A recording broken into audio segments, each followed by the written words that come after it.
Assalamualaikum warahmatullahi wabarakatuh. Saudaraku kaum muslimin dan muslimat, saudara sebangsa setanah air, dimanapun Anda ada dan berada. Berjumpa kembali dengan saya Abu Fikri, dalam rangka kebaikan dan kebenaran untuk mempermudah langkah-langkah kita menuju jalan selamat, yaitu Allah dan Rasulnya. Saudaraku kaum muslimin dan muslimat, saya bersyukur kepada Allah dengan anugerahnya apa yang dibuat ini dalam bentuk video banyak diterima dan banyak ditanggapi oleh beberapa kaum kerabat dan sahabat. Banyak juga pertanyaan yang disampaikan. Terkadang ada yang bisa dijawab, terkadang ya belum bisa dijawab. Di sini saya mohon maaf karena kadangkala kesibukan keseharian, kadangkala memang lupa, karena ya kita akan mengambil pertanyaan itu yang kira-kira rasa hati kita seret menyampaikannya itu. Tapi di hari yang lain kadang-kadang yang ditanyakan 2 bulan yang lalu dia muncul hari ini. Kira-kira begitu. Jadi memang tidak bisa kita paksakan ataupun kita tetapkan. Mungkin inilah yang dimaksud dengan suara kata Tuhan yang kita sampaikan. Memang tidak bisa kita buat sendiri begitu. Baik, nah ini berkaitan dengan pertanyaan daripada salah seorang sahabat, katakanlah dalam istilah sekarang tuh Abu Fikri lovers, ya, pencinta daripada video-video kita. Kami kaget Pak Abu Fikri seketika mendengarkan istilah Anda itu, yaitu sakaratul hayat. Nah, ini selama-lama ini kami belum pernah dengar istilah itu. Kok kini muncul ya itu. Nah, itu wajar ya, wajar. Kalau kita kaget itu wajar, kalau kita sedikit heran itu wajar ya.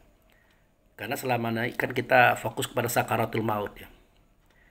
Sakaratul maut itu artinya mabuk kematian.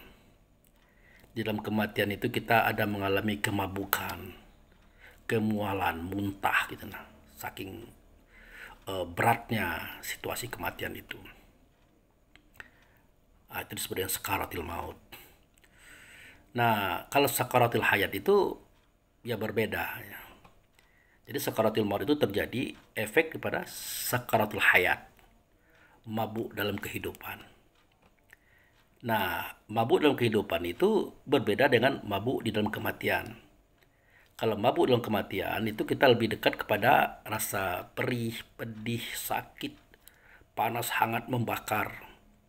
Karena pada momen itu jiwa kita ditarik ya, dicabut oleh Israel, sementara rasa kita merasakan itu. Artinya ruh kita yang mendengar di telinga, melihat di mata, mencium di hidung, merasa di lidah, berpikir di otak, merasa di hati itu.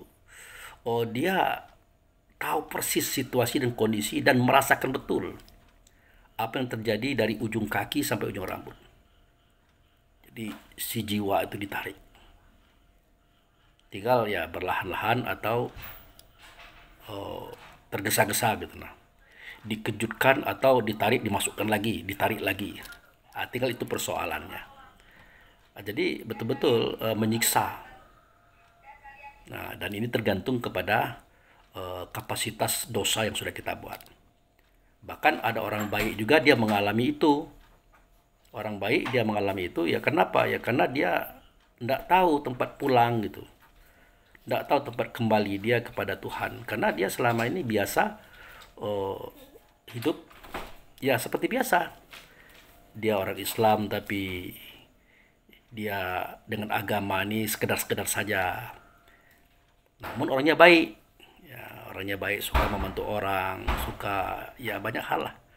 Kira-kira yang bisa dibuat untuk masyarakat. Kalau masalah sholat dia rajin. Mungkin sholatnya juga tidak fokus kepada kajian yang sebenarnya. Namun Allah Subhanahu wa taala sangat bijaksana. Dia tidak pernah menghukum orang di luar atas kemampuan orang. Begitu. Termasuklah dengan apa yang kita selalu ceritakan ini. Jadi itu kisah yang ada di sakaratul maut. Sampai-sampai ya karena dia ada dalam tubuh, jiwanya sudah keluar ya antara langit dan bumi. Dia mendengarkan itu suara-suara orang, langkah-langkah orang. Seketika orang menggali kuburnya, menekan kuburnya, dia tahu tuh. Nah, dia didatangi oleh Mungkar Nangkir, dia tahu. Nah, semua pertanyaan yang 6 itu dia bisa jawab. Nah, itu dia bisa jawab. Siapa Tuhanmu? Dia jawab Allah. Itu siapa Rasul dan Nabimu? Dia jawab Muhammad. Apa agamamu? Islam. Apa kitabmu? Quran. Kemana kiblatmu? Dia bilang Ka'bah. Siapa saudaramu kaum muslimin dan muslimah? Dan seterusnya dia bisa jawab. Dan itu adalah informasi sederhana. Sejatinya lebih banyak daripada itu. Tetapi Allah tetap menilai seseorang itu berdasarkan kapasitas, kemampuan, dan kemauannya. Yang penting dia ikhlas di dalam melaksanakan ibadah tersebut. Nah, akhirnya karena dia bisa menjawab, bisa menyelesaikan, maka Allah bukakanlah hijab antara dia dengan posisi semula seketika momentum alastu birabbikum.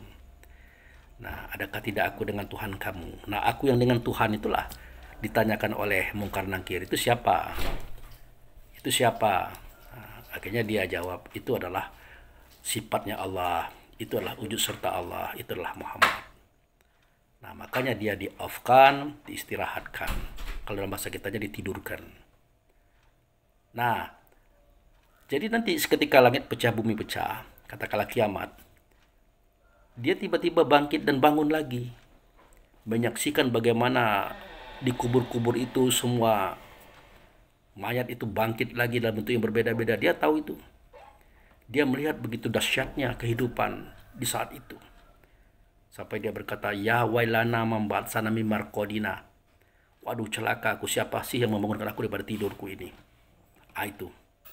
Tapi karena dia adalah orang baik, di momen itu dia diangkat oleh Allah, oleh Rasul melalui para petugas atau malaikat ke suatu tempat yang namanya Al-A'raf.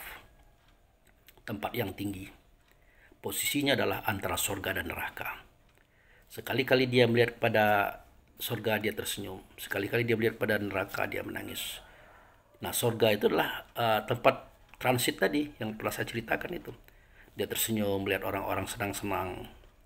Nah, seketika dia melihat ke kiri, neraka. Nah, itulah situasi, kondisi yang terjadi pada momen kiamat.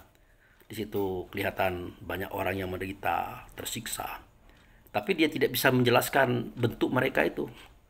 Karena bentuknya macam-macam. Ada seperti babi, anjing, kepala besar, perut besar. Ada seperti monster, ada seperti jurik, macam-macam itu banyak. Jadi bentuk dan rupa itu sesuai dengan amaliah mereka sewaktu mereka masih hidup. Makanya dikatakan di waktu itu kan ada di surat Iza zulzilatil ardu zilzalaha. Nah, seketika bumi digoncangkan dengan segoncang-goncangnya. Nah, itu. Nah, apa yang terjadi? Pada waktu itu kan manusia bertanya, ada apa ini? Ada apa ini?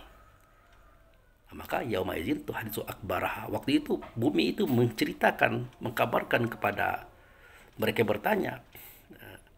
Itu adalah karena diizinkan Tuhan. Nah, pada waktu itu sekecil apapun kebaikan orang, mereka akan melihat bentuk dan rupanya kayak apa. Sekecil apapun keburukan orang, mereka akan melihat bentuk rupanya itu kayak apa. Itu disebut dengan faman ya'mal mithqala dzarratin khairan yarah wa may ya'mal mithqala dzarratin syarran yarah. Itu momentum tentang sakaratul maut. Nah, sakaratul maut ini terjadi efek daripada sakaratul hayat, mabuk kehidupan. Artinya dia itu melakukan suara, melakukan kata, melakukan perbuatan seringnya tidak sadar gitu. Nah, tidak sadar ini artinya yang melakukan perbuatan itu bukan rohnya, melainkan jiwanya. Nah, ini yang harus kita pahami, saudaraku. Yang melakukan kegiatan itu bukan rohnya, tapi jiwanya. Nah, apa itu jiwa? Nah, kemarin saya sudah sampaikan. Jiwa itu adalah sesuatu yang sudah ada di dalam tubuh kita.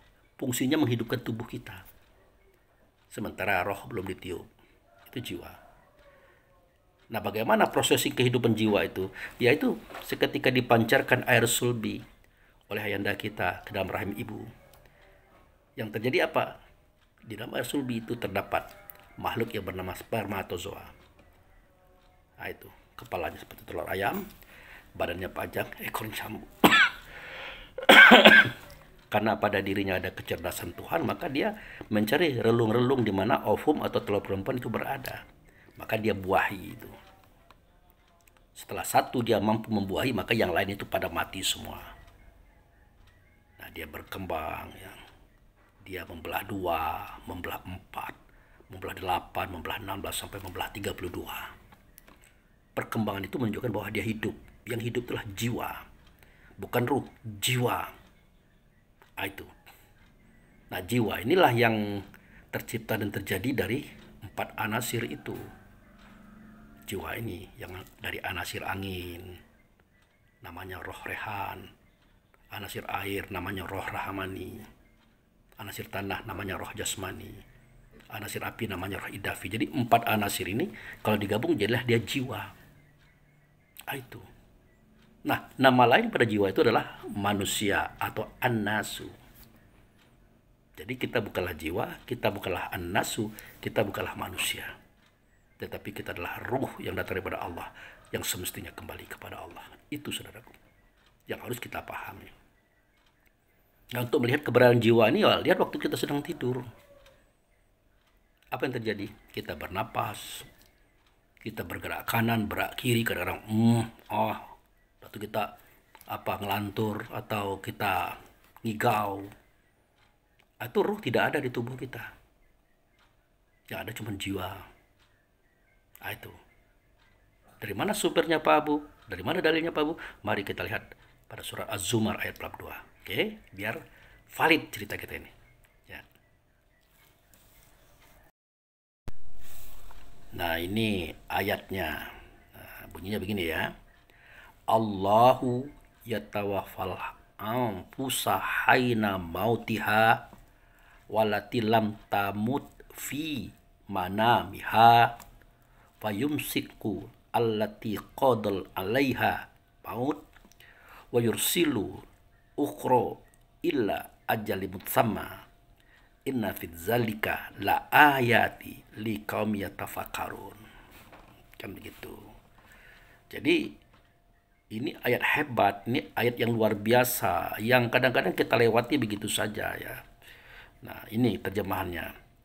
Allah menggenggam jiwa. Nah, itu tadi yang saya ceritakan tadi. Allah menggenggam jiwa pada saat kematiannya. Dan yang belum mati seketika dia tidur. Dia menahannya jiwa yang telah dia tetapkan kematiannya. Dan dia melepaskan jiwa yang lain sampai waktu yang ditentukan.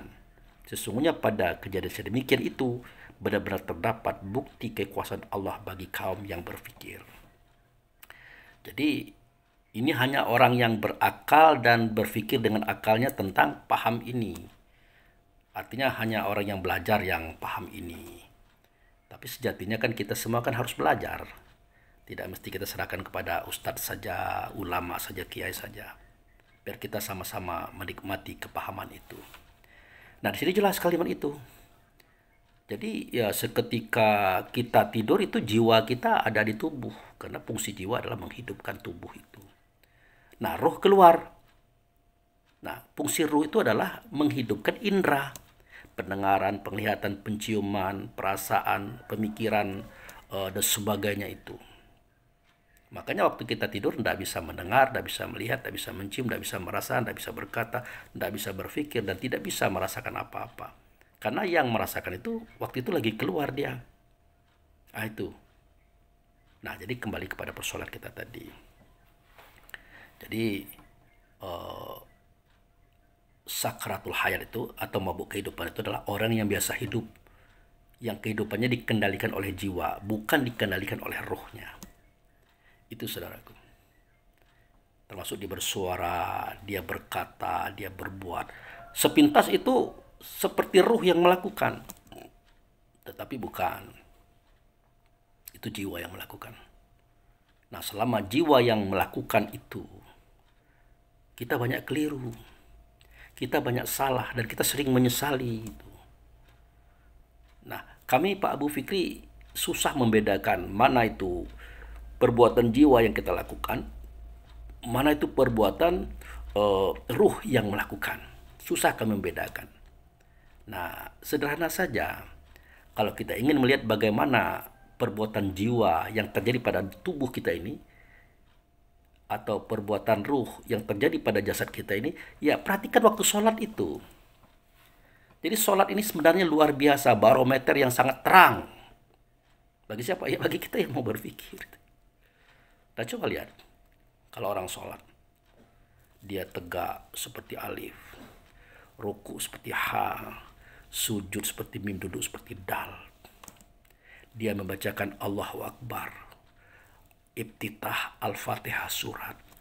Dia ruku membaca, dia tidak dia membaca, sampai seterusnya, akhirnya salam. Salam. Nah, antara orang melakukan itu dengan sadar dengan yang tidak sadar, kalau kita melihat tidak ada bedanya, sama persis. Sama persis. Tetapi yang melakukan itu tahu persis apakah itu ruh yang melakukan atau jiwa yang melakukan.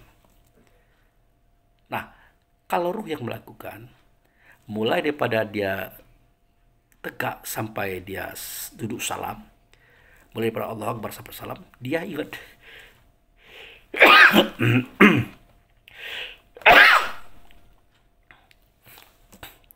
Dia ingat. Dia sadar. Dia tahu. Nah, tetapi kalau jiwa yang melakukan, dia tidak ingat. Dia tidak sadar. Kenapa? Karena si roh tadi, si sadar tadi, lagi keluar. Lagi keluar, ya mungkin ke bank, ke pasar, ke mall, ke tempat rekreasi, atau apalah ya. Nah, begitu.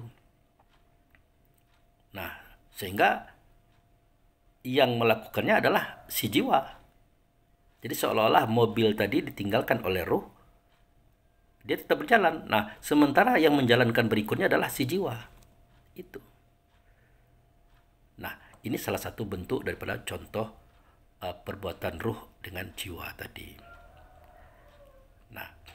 Nah, kemudian kita bisa juga melihat seketika ada orang yang berkata-kata, yang mengungkapkan bahasa dan macam-macam dengan kehati-hatian. Nah, itu dengan ruh itu. Dengan ruh. Nah, ada lagi orang yang berkata itu ya sembarangan, serampangan. Tidak ada kehati-hatian. Makanya banyak keliru, banyak salah. Nah, itu. Termasuk ketika dia membela dirinya dalam kemaksiatan. Dia berbohong, banyak susunannya keliru, banyak salah. Makanya kalau ada orang bermaksiat, berbohong dengan kata-katanya, kita bisa melihat. Karena tidak mungkin yang mengatur kata-kata itu ruh lagi, karena ruh tidak kuat untuk mengatur itu. Tapi jiwanya kuat. Makanya tidak ada yang busuk itu bisa disimpan, kecuali pasti diketahui. Gitu. Karena pekerjaan siapa? Ya pekerjaan si jiwa, bukan pekerjaan ruh tadi. Nah, kembali kita kepada persoalan sakaratul hayat. Jadi seketika dia bersuara, dia berkata, dia berbuat, dia bertindak, dia tidak menggunakan ruhnya, tapi dia menggunakan jiwanya. Makanya dia itu disebut dengan mabuk, mabuk kehidupan. Dia sering keliru, dia sering salah, sering berbuat dosa. Kenapa? Ya karena dia mabuk, hilang kesadaran, hilang pertimbangan, hilang efek yang dia harus tahu. Jadi tidak tahu. Nah, jadi kebanyakan orang bermaksiat itu bukan dia tidak tahu efeknya, dia tahu, tapi kenapa dia lakukan? Ya itu persoalannya. Dia tidak begitu menyadari akibat daripada semua perbuatannya itu. Bahkan dia menganggap remeh akibat itu, makanya dia kena sanksinya itu.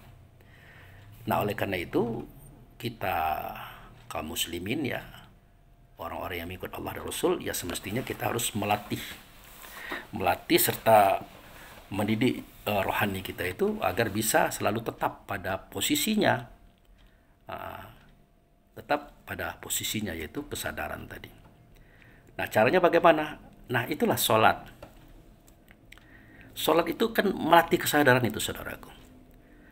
Makanya kata Rasulullah, mulai dari berwudu, itu kan kita dilatih untuk sadar supaya jangan kita ngomong-ngomong, berbicara itu makruh kata Rasulullah. Dia khawatirkan nanti seketika itu kita melakukan itu dengan tidak sadar. Kita cuci telapak tangan, kita siram mulut, hidung, macam-macam dalam kondisi tidak sadar. Nah, itu Allah tidak suka yang seperti itu. Rasul tidak suka yang seperti itu. Nah, kemudian kita pergi ke masjid, kita tegak, ruku, i'tidal, sujud, duduk, dan seterusnya itu dari Allahu Akbar sampai salam. Begitu juga kita tidak sadar juga. Nah, jadi itulah kita belajar dari berwudu kita sadar. Sampai ke sholat kita sadar. Sampai setelah sholat, apa yang kita suarakan, kita katakan, kita sadar. Itulah dia cerita tentang kesadaran itu. Nah, jadi sholat itulah alat untuk melatih. Alat untuk melatih. Memang ada sih solusi bagi Allah dan Rasul. Kalau kamu lupa rakaat, kamu ya sujud sahwi, sujud karena lupa. Itu. Jadi itu kan sebuah toleransi daripada Allah dan Rasul. Karena dimaklumilah kenapa manusia itu bisa lupa dalam sholatnya. Karena diakui bahwa kesadaran itu bisa jadi hilang saat itu. Ini menunjukkan kepada kita bahwa itu benar adanya gitu. Gitu. Nah, kemudian seketika kita melaksanakan sholat, itu banyak cerita dan kiasan yang Allah dan Rasul sampaikan kepada kita. Nah, pernahkah kita tahu bahwa sholat itu artinya kita menghubungkan rasa diri kita dengan Rasul, Rasul itu dengan Allah? Pernahkah kita tahu itu? Nah, seketika kita mengucap Allahu Akbar sampai salam, artinya kita berdialog dengan Allah. Pernahkah kita tahu itu? Nah, kemudian di manakah posisi kita berdialog dengan Allah? Di mana? Nah, untuk ini Allah dan Rasul menceritakan kisah tentang Isra wal Mi'raj. Isra wal Mi'raj. Nah, sebelum Isra itu kan Nabi Muhammad dibedah dadanya, kan begitu ceritanya itu. Dikeluarkan hatinya, dibersihkan hati itu dengan air zam-zam, tempayan yang datang dari surga, dikeluarkan darah-darah hitam yang menjadikan adanya unsur hawa, nafsu dunia syaitan. Kemudian setelah bersih ditanamkan ilmu hikmah berupa iman, Islam, tauhid, ma'rifat. Kemudian ditautkan kembali. Apa itu artinya? Artinya wudhu itu adalah momentum di mana hati kita itu dibersihkan, jiwa kita itu ditata, ditertibkan. Nah itu. Dan dibuang semua kotoran batin, kebencian, iri, dengki, hasud, fitnah, dibuang semuanya. Tidak boleh ikut, tidak boleh. Ditanamkanlah iman, Islam, tauhid, ma'rifat. Artinya ditanamkan pengetahuan, keilmuan. Kalau tidak seperti itu, tidak bisa Nabi Muhammad itu melaksanakan Isra wal Mi'raj. Ini pesan bagi kita loh. Gitu. Nah, di kita kadang-kadang nggak perhatian ke situ. Mau kotor hati ini, mau tidak. Pokoknya aku harus berwudu. Nah, itu. Tidak boleh begitu. Harus jelas kebersihannya. Ya, bersih hati itu. Makanya kan ada kalimah yang disampaikan oleh Allah dan Rasul daripada kitab Quran itu. Wa ahidna ila Ibrahim wa Ismaila an tahiru baiti litaifina wa akifina wa rukaati sujud. Aku perintahkan kepada Ibrahim dan Ismail, bersihkanlah rumahku. Bersihkanlah rumahku. Bagi siapa? Bagi orang yang tawaf, i'tikaf, ruku dan sujud. Rumahku bagi mereka yang tawaf, i'tikaf, ruku dan sujud itu adalah rumah ruh. Karena tidak mungkin orang bisa tawaf tanpa ruh, i'tikaf tanpa ruh, ruku sujud tanpa ruh. Tidak mungkin bisa. Jadi rumahku yang dimaksud adalah hati. Itulah rumah Allah untuk mereka yang tawaf, yang i'tikaf, ruku sujud tadi. Bersihkan. Itulah dia wudhu. Makanya ada kalimat alam nasroh laka sadrak. Adakah tidak aku melapangkan dadamu? Di dalam dada ada hati-hatimu. Bagaimana cara melapangkan? Dibuang penyakit hati tadi. Dibuang pantang kelintasan, pantang kerendahan, pantang kurang, pantang kalah. Ajib, ria, takabur, iri, dengki, hasud, binatang, malu, dan sombong. Benci, dendam, dan menghancurkan. 17 penyakit tadi dibuang. Disimbolkan sebagai darah kotor yang ada dalam hati Nabi Muhammad. Setelah bersih, dimasukkanlah ilmu hikmah dalam bentuk iman, Islam, tauhid, ma'rifat. Artinya, kalau kita ingin bertemu dengan Allah dan Rasul di dalam sholat, kita wajib bersih. Wajib bersih, tidak boleh tidak bersih. Dan kita wajib berpengetahuan tentang iman, Islam, tauhid, ma'rifat. Karena kerjaan sholat adalah kerjaan yang gaib, bukan kerjaan yang biasa-biasa saja. Ini berat loh. Sholat itu berat. Innahal kabiroh ilal khosi'in, kata Allah. Kan kita temukan itu dalam surah Al-Baqarah ayat 45 ya. Wasta'inu bisobri wasolah innahal kabiroh ilal khosi'in. Minta tolonglah kamu kepada Allah dengan sabar dan sholat. Nah, kerjaan itu berat, kata Allah. Nah, di kita kan enteng-anteng saja. Berarti kita belum melaksanakan sholat itu sebenarnya, saudaraku. Karena enteng, ringan, sejatinya tidak berat. Itu. Nah, kemudian di mana kita bisa berdialog, berdiskusi, bercengkerama dengan Allah dan Rasul di dalam sholat? Ini juga dikiaskan oleh Nabi Muhammad sewaktu beliau Mi'raj. Dia diajak oleh Jibril menuju Allah ya. Ingat, seakan-akan Allah ini beruang dan berwaktu, bertempat dan ditempatkan. Di cerita ini seakan-akan begitu, tapi tidak begitu. Ini kias loh, biar kita mudah paham. Itu.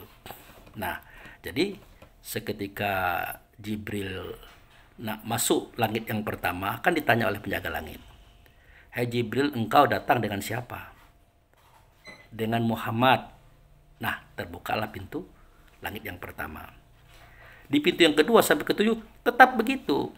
Ditanya oleh para malaikat penjaga langit, "Kamu dengan siapa Jibril?" "Dengan Muhammad."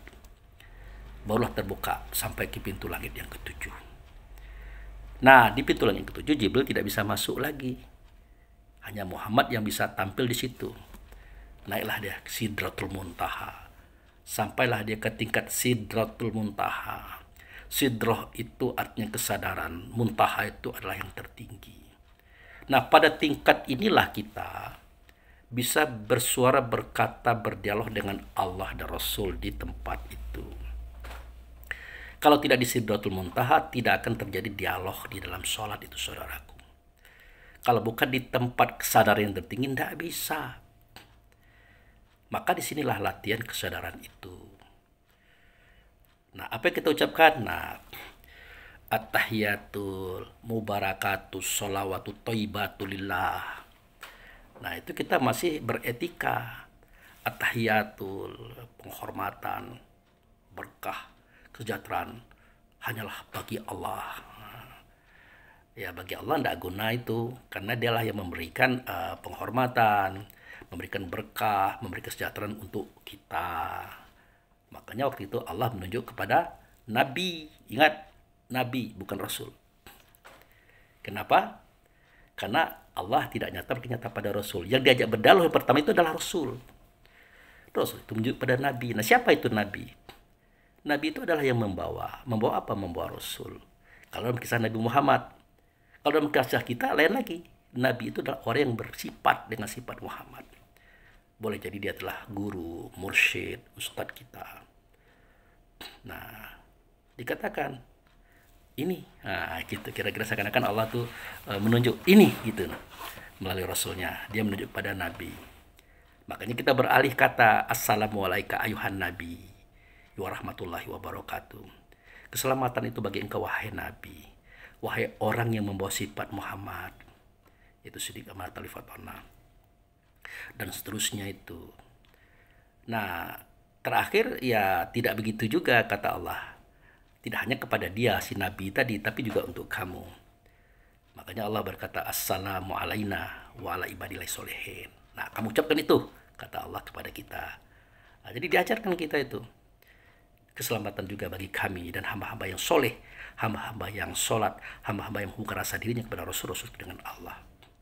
Selesai.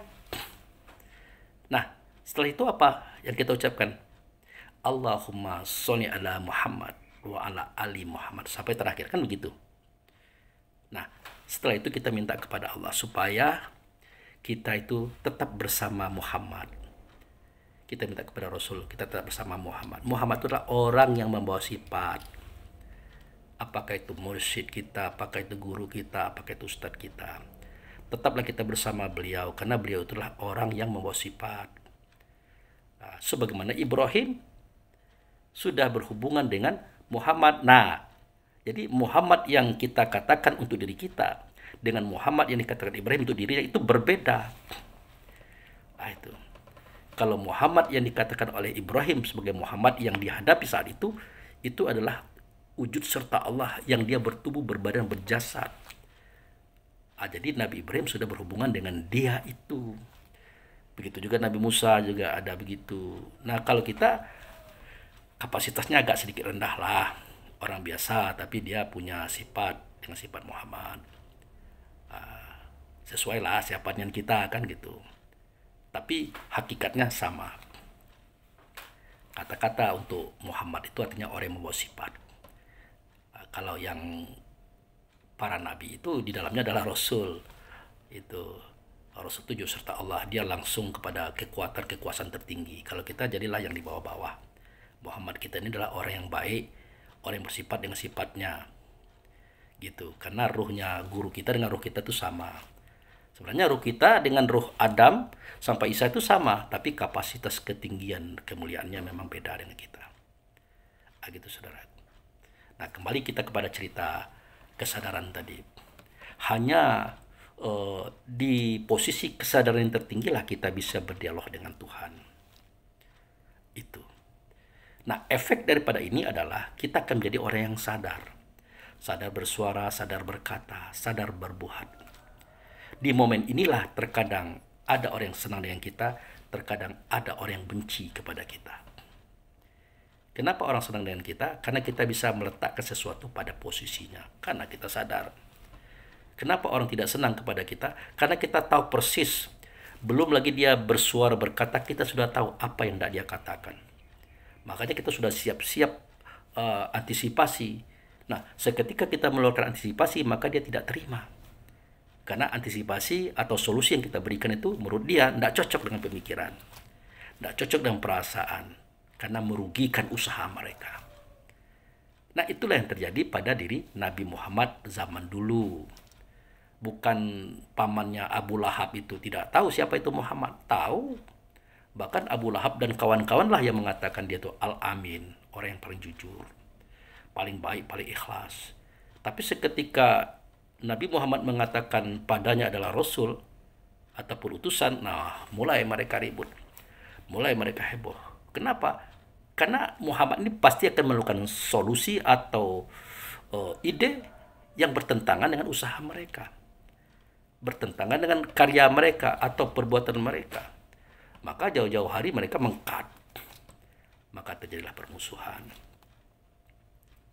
Makanya orang yang baik, orang yang benar, jujur, ikhlas, dan sabar itu tidak semuanya senang. Bahkan banyak yang tidak senang. Karena orang buruk-buruk itu di dunia lebih banyak ketimbang orang baik-baik. Itu saudaraku. Nah, jadi ingat ya, bahwa sadar itu diciptakan pada momentum sholat dan sembahyang. Kalau kita ingat masa-masa Khalifah Abu Bakar, Umar, Utsman, Ali, dan para sahabat, mereka itu kan kadernya Nabi Muhammad langsung. Dibina oleh Nabi Muhammad langsung. Dalam batinnya, mereka itu langsung dibina oleh Allah dan Rasul. Via Nabi Muhammad. Tetapi kenapa terjadi pembunuhan, pembantaian, penyiksaan terhadap tokoh-tokoh besar tadi? Itu karena kebanyakan mereka tadi melihat dengan ketidaksadaran, mendengar dengan ketidaksadaran, melakukan perbuatan dengan ketidaksadaran. Kenapa? Karena hawa nafsu dunia syaitan terdahulu ketimbang iman Islam tauhid ma'rifat, ketimbang sidik amanah tabligh fatona. Itu masalahnya. Jadi jangan kita merasa besar kepala, ya, besar hati karena kita mengaji kita akan aman. Tidak begitu juga. Karena di zaman para sahabat dulu gurunya Nabi Muhammad loh. Isi Nabi Muhammad itu Rasul, wujud serta Allah. Tapi tetap terjadi polusi-polusi, ya, kekacauan, keributan-keributan, bahkan pembunuhan-pembunuhan. Seperti Abu Bakar itu diracun, memang yang meracunnya orang Yahudi, ya. Umar dibunuh, Utsman dicencang, Ali juga dibunuh. Itu. Siapa mereka nih? Abu Bakar itu mertua Nabi Muhammad. Umar mertua Nabi Muhammad. Utsman menantu Nabi Muhammad. Ali menantu Nabi Muhammad. Hasan itu diracun oleh istrinya. Itu adalah cucu Nabi Muhammad. Husain itu dicencang, dipenggal kepalanya. Itu cucu Nabi Muhammad. Jadi dalam hal ini mereka bisa buta, bisa tidak mau mengerti, bisa jadi mabuk. Padahal yang mereka lakukan itu kejahatan terhadap orang besar. Menantu orang besar, anak orang besar, cucu orang besar, yaitu Nabi Muhammad, yang di dalam dirinya adalah sifat Allah, wujud serta Allah, Rasulullah yang tidak berpisah dengan Allah. Ini, saudaraku. Tapi kita dapat peluang sedikitlah di sini. Karena Nabi Muhammad pernah ngomong kepada para sahabat, termasuk Abu Bakar, nanti ada sekelompok orang, dia itu kecintaannya kepadaku sangat dalam, perjuangannya sangat kuat, konsistensinya kepada Islam itu luar biasa. Makanya Abu Bakar bertanya, siapa mereka itu ya Rasulullah? Siapa mereka itu? Apakah ada di kelompok kami? Kata Nabi, bukan. Mereka adalah orang akhir zaman. Mereka itu berjuang tanpa melihat aku, tanpa aku dampingi, tapi rasa perjuangannya sangat tinggi. Kenapa? Ketajaman kesadarannya itu. Itulah orang akhir zaman. Nah, semoga kita ada di situ. Bahkan di pengadilan akhirat nanti, seketika Nabi Nuh itu diadili oleh Allah, itu kan Allah bertanya, siapa yang menjadi saksi? Karena kaum Nuh itu, ya umat Nabi Nuh itu, mengatakan bahwa Nuh ini tidak pernah berdakwah, tidak pernah dia memberikan kebaikan, makanya kami tidak mau masuk neraka begitu saja. Panggil dulu Nuh itu, diadili dulu Nuh itu, gara-gara dia kami masuk neraka. Nah, seketika Nuh dipanggil oleh Allah, ditanya, apakah benar begitu? Maka jawab Nuh, ya engkau maha tahu ya Allah, engkau maha besar, maha bijaksana. Dalam 850 tahun aku berdoa kepada mereka, mereka tidak mau mengikuti aku, bahkan membantah aku, bahkan tidak membunuhku. Nah, justru pemimpin mereka itu adalah istriku dan anakku. Itu, saudaraku. Hebat sekali ceritamu, wahai Nuh, kata Allah. Siapa itu saksinya? Siapa saksinya? Dijawab oleh Nuh, saksinya adalah Muhammad dan umat Muhammad. Nah, itu dia. Jadi Muhammad di sini orang yang membawa sifat. Sifat siapa? Sifat Allah. Intinya, ya Allah itu sendirilah saksinya, yang ia nyata pada Rasul. Rasul itu nyata pada Nabi. Dan umatnya, yaitu yang dikatakan oleh Nabi Muhammad orang terbaik. Ya, termasuklah rombongan Abu Bakar, itu termasuk umatnya. Dan sampai ke era kita sekarang ini. Apakah benar kita melihat kejadian Nuh itu berdakwah? Ya, real adanya. Itu di mana? Di waktu kita sholat. Makanya waktu kita sholat itu pertama kali takbir, doa iftitah, al-fatihah, yang ketiga adalah surat. Seketika kita membaca surat, pada waktu itu kita tenggelam dalam situasi kondisi surat. Kalau kita membaca surat Al-Lahab, ya kita akan melihat Abu Lahab di dalamnya itu. Makanya kita konsen dengan cerita kisah yang kita sebutkan sendiri. Nah, kalau kita membaca surat Nuh, cerita Nabi Nuh, maka kita berada pada posisi kejadian Nabi Nuh. Maka apa yang kita rasakan saat itu, dalam bentuk zon, kata Allah itu sudah benar. Makanya kita bisa jadi saksi. Nah, disinilah zon tadi sangat kuat hukumnya, sangat kukuh keberadaannya. Sampai-sampai apa yang kita lihat dalam zon kita seketika kita membaca surat dibenarkan oleh Allah, diiyakan oleh Allah kalau kita menjadi saksi di era Nabi Nuh seketika kita membaca surat Nuh. Itu. Jadi ini luar biasa, saudaraku. Makanya sholat ini tidak bisa kita pandang sebelah mata sambil lewat saja. Tidak bisa. Rugi kita tidak mau mencicipi hidangan Allah semanis ini, seindah ini, seluar biasa ini. Rugi. Tapi kita tidak bisa berkata banyak. Karena rezeki ini kan beda-beda. Ada yang serius, ada yang setengah serius, ada yang kurang serius. Tapi dia baik, dia mantap, ada. Yang tidak baik itu dia sudahlah tidak serius, dia pun tidak mau, bahkan tidak menunjukkan sikap dia sebagai hamba Allah, ya. Bahkan dia menjadi musuh Allah. Ya, musuh Allah, tapi musuh orang yang baik-baik, musuh orang yang benar, musuh orang yang mengajak kepada kebenaran dan keadilan itu.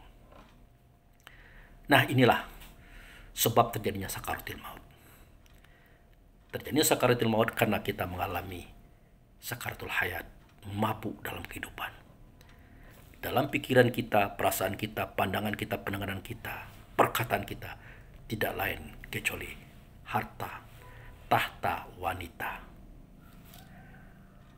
serta kekayaan, pernik-pernik dunia. Itu kalau itu concern kita, sudah kita akan menjadi orang yang mabuk. Jadi orang yang ada di penjara, yang ada di pengadilan tentang kesalahan dan kekeliruannya itu rata-rata adalah orang yang mabuk. Nah, orang yang berada dalam neraka juga rata-rata adalah orang yang mabuk. Ada orang yang mabuk. Nah, di antara mabuk yang seperti tidak mabuk tapi mabuk adalah orang yang tidak menggunakan fasilitas Allah dan Rasul yang diberikan kepadanya. Apa itu? Diberikan hidup, diberikan ruang, diberikan waktu, diberikan indera. Tetapi tidak dia gunakan untuk mempelajari ilmu Allah, ilmu Rasul yang datang kepada dirinya. Apa yang terjadi? Bagi mereka itu neraka. Bagi mereka itu azab dunia dan akhirat. Nah, di poin ini belum cerita benci, dendam, hasut, fitnah, menghancurkan. Belum. Baru sekedar mengabaikan fasilitas. Sudah kena kita. Nah, ini kan kita lihat nih dalam surah Al-Fatihah itu. Ghairil maghdubi alaihim waladdallin. Mereka itu bukanlah orang yang dimurkai. Dan bukan pula orang yang sesat. Siapakah ghairil maghdub, orang yang murkai? Itulah orang yang diberikan oleh Allah fasilitas kesempatan, tetapi tidak dia gunakan kesempatan itu. Nah, inilah yang diukir oleh Allah pada kitab Quran yang bunyinya sebagai berikut. Nah, Allah berfirman, ya, ini pada surat An-Nisa. Apa katanya?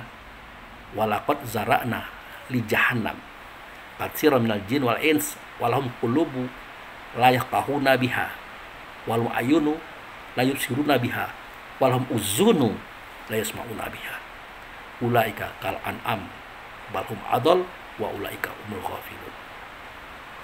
Nah, mereka-mereka ini, saudaraku, kita tidak berbicara dia itu membenci orang, iri, dengki, hasut, fitnah, berzina, mengambil. Tidak berbicara itu.